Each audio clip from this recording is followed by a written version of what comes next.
Señales del cielo es el tema de hoy.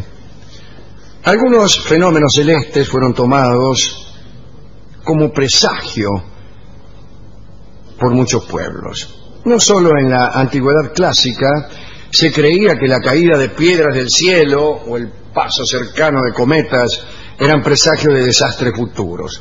También esto sucedía entre los indios antes de la conquista española. Cuentan que en el Perú los adivinos, muy poco antes de llegar los españoles, habían pronosticado a Huayna Cápac que el supremo hacedor acechaba el imperio.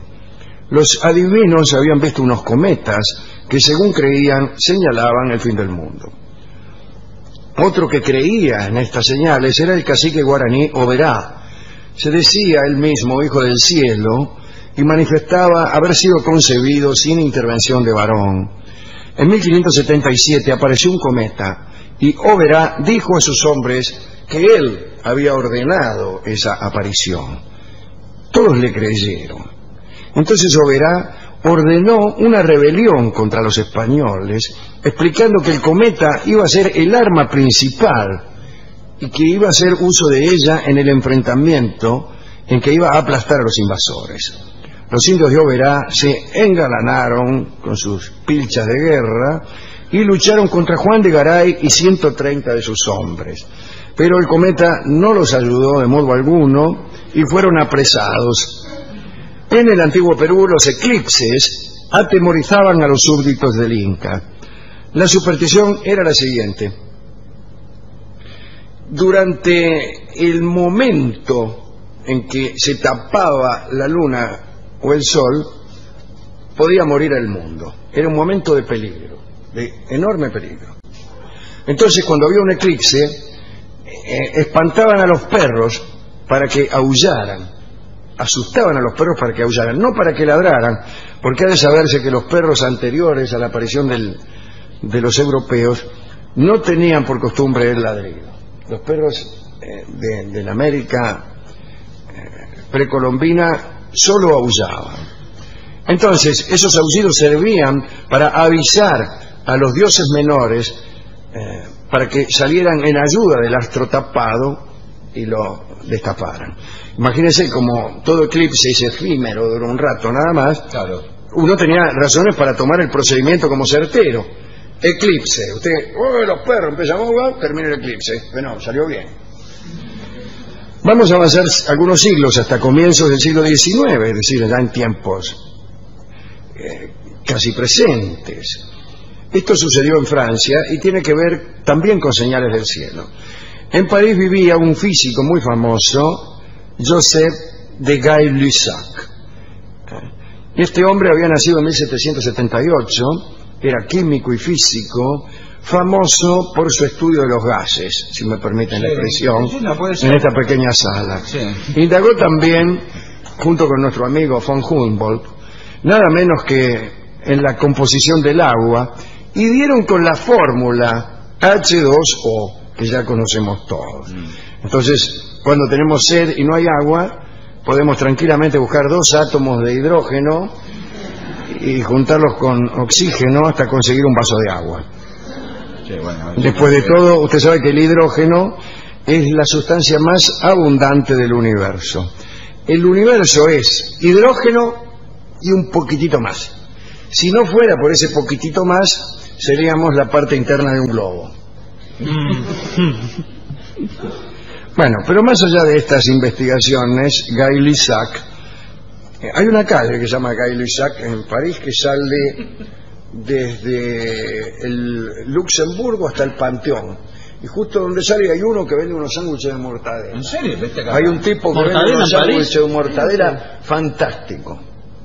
Media gruesita cortada la mortadela. Los mejores sándwiches de mortadela, porque yo me los comía que no teníamos plata en París. Por eso le parecían ricos también. Claro, comíamos una vez por día nada más, y comprábamos sándwiches de mortadela y lo teníamos en la mano esperando. Nos sentábamos en el parque de Luxemburgo, que era enfrente, y esperábamos con el sándwich. Esperá 15 minutos más, porque vas avanzando en el día. Después le dábamos sándwich de mortadela, que era lo más barato y que más llenaba. Claro. En todo París. Y muchos años después, ya próspero, o más o menos tampoco. 2 sándwiches de mortadela. Ya en condiciones claro. de comprar sándwiches de mortadela a cualquier hora. Regreso. Fuimos con mis hijos y pasamos que no estaba en aquel momento, yo era muy joven. Y habiéndole yo contado este episodio... ¿Estaba el tipo? Estaba el negocio y compramos unos sándwiches de mortadela y los comimos ceremonialmente en el Parque de Luxemburgo. Extraordinaria historia. Bueno, la calle que empieza ahí se llama Gay-Lussac. Como este tipo que, además de estas investigaciones, estaba interesado en volar. Quería volar el tipo. Pero volar no por volar. Ya en ese entonces, algunos como Montgolfier habían construido globos. El tipo quería subirse a un globo, como este cura brasilero, porque calculaba que desde las alturas podía estudiar la composición del aire en distintas alturas, ver el magnetismo terrestre, etc. No estaba mal. Y fabricó uno de los primeros globos aerostáticos.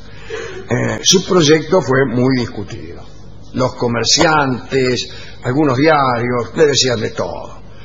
Lo cargaban, le preguntaban cómo sería su llegada a la luna, otros decían que sería atacado por águilas, otros argumentaban que ardería con las estrellas, y todos decían que los impuestos aumentaban solamente para financiar esas locuras, ya que Gay-Lussac era ayudado por el gobierno de Napoleón para hacer estos experimentos. El caso es que a fines de 1804 se concentraron miles de personas para ver cómo se elevaba el globo construido por Gay-Lussac con el físico adentro. Gay-Lussac adentro, nada, un globo que lo soltara, no. Salió desde el Conservatorio de Artes y Oficios, que no sé dónde quedaría. Despegó, sí. Pasaron unos 20 minutos, el tipo debe saludar, qué sé yo, por fin desapareció entre las nubes. Llevaba ahí prácticamente un laboratorio volante, pero era un globo bien hecho.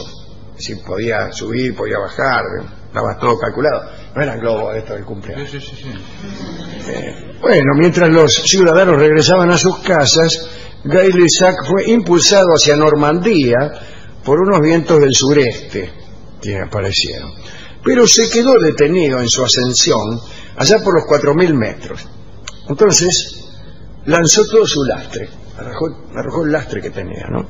Y subió hasta los 5.500. Estamos hablando del año 1804. Sí. Gay-Lussac consideró que aún era posible subir más. Entonces agarró una silla que tenía, se sentaba en una silla y la tiró al vacío.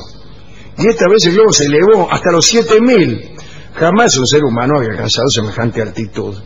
Loco de alegría, Gay-Lussac comprobó algo alarmante. Su respiración era dificultosa. Su pulso se había acelerado y tenía la garganta seca. Tomó nota. Quiso agarrar la silla, pero la había tirado. Se la había tirado, no se pudo ni sentar. Conjeturó entonces que el aire se había enrarecido, etcétera, etcétera. Pero esto no es lo interesante. Lo interesante es el incidente que empezaba a desarrollarse sin que él lo supiera bajo sus pies. Cuando el tipo tiró la silla, sí. La silla cayó justo frente a una iglesia pueblerina, en el preciso momento en que la gente salía de misa. Sí. Entonces, al ver caer aquella silla del cielo, invadidos de fervor religioso, los campesinos dijeron que se trataba de una de las sillas en las que tomaban asiento los bienaventurados a la derecha del Señor. Y los feligreses se lanzaron sin ninguna piedad sobre el envío celestial. Incluso empezaron a luchar para quedarse con la silla, imagínense. El cura puso orden y decidió llevar la silla divina a la iglesia para ubicarla junto a otras reliquias que también tenía por ahí, ¿no? Y con ánimo comunal explicó que esa silla era para todos, que se fueran sentando de a uno. Y así, durante 3 semanas se hizo como una procesión para visitar la silla y había lista de espera para sentarse. En la silla de Gay-Lussac. Hasta que al final llegaron las noticias del viaje. Volvió Gay-Lussac de su viaje, contó sus peripecias en las alturas y todos los diarios explicaron que tuvo que arrojar una silla y entonces una vergüenza general, pero silenciosa, se apoderó de aquellos habitantes. El cura, sin decir palabra, removió la silla de su lugar y la enterró. Nadie preguntó nada, nadie se hizo reproches a sí o a otros por semejante credulidad. Y esto es lo que quería contar hoy, más que las otras señales del cielo.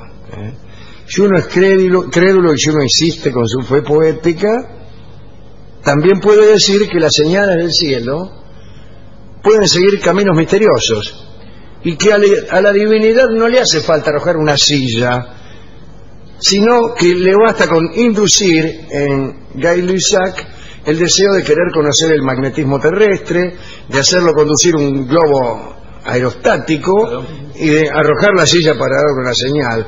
Y ese camino es más poético que caérsele la silla a un bienaventurado liso y llano, en un problemático paraíso de ubicación vertical.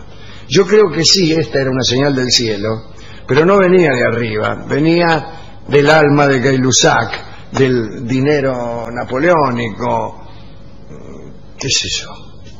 Así que dedicamos esta historia ¿a quién? No sé. A los perros, aquellos perros que no ladraban, aquellos benditos perros que no ladraban, contrariamente a los centenares de miles que hay en mi cuadra. Es decir que eso no está genéticamente la idea de ladrar, es algo cultural dentro del mundo. Parece que es algo cultural.